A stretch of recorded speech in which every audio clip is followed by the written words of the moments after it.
বাংলাদেশ পরিস্থিতির প্রতিবাদে জেলা শাসকের দপ্তরের গেটের সামনে রীতিমতো খোল করতাল নিয়ে নাম সংকীর্তন করে অভিনব প্রতিবাদ করলো হিন্দু জাগরণ মঞ্চ।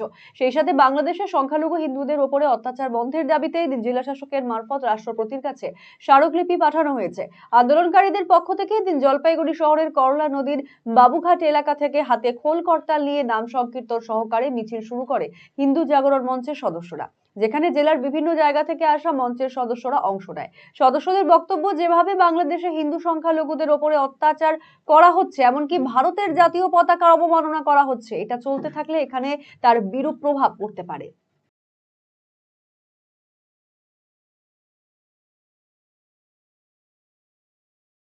বাংলাদেশে বিগত বেশ কয়েক মাস ধরে হিন্দুদের ওপরে অমানবিক অত্যাচার চলছে। তাদের দোকানঘর লুটপাট করা হচ্ছে, প্রাণে মেরে ফেলা হচ্ছে, বাড়িতে অগ্নিসংযোগ করা হচ্ছে, মহিলাদের ধর্ষণ, খুন সব কিছু চলছে, লুটতরাজ চলছে। সেখানে প্র্যাকটিক্যালি কোনো সরকার চলছে না এবং যা ইচ্ছে তাই চলছে।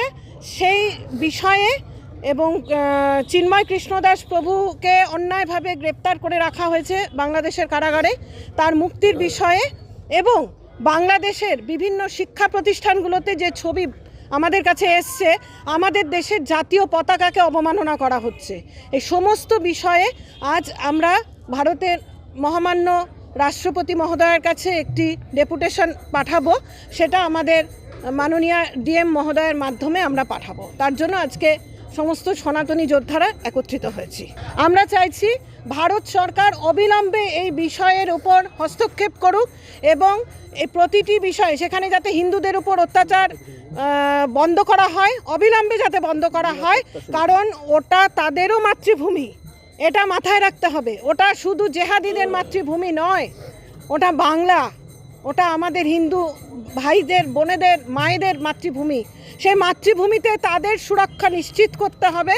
আমাদের জাতীয় পতাকার প্রতি তারা যে অবমাননা করেছেন তার জন্য তাদের কঠিন সাজা পাওয়া উচিত এবং আমাদের বর্তমানে যা পরিস্থিতি বাংলাদেশে চলছে সেটা অবিলম্বে বন্ধ করা উচিত।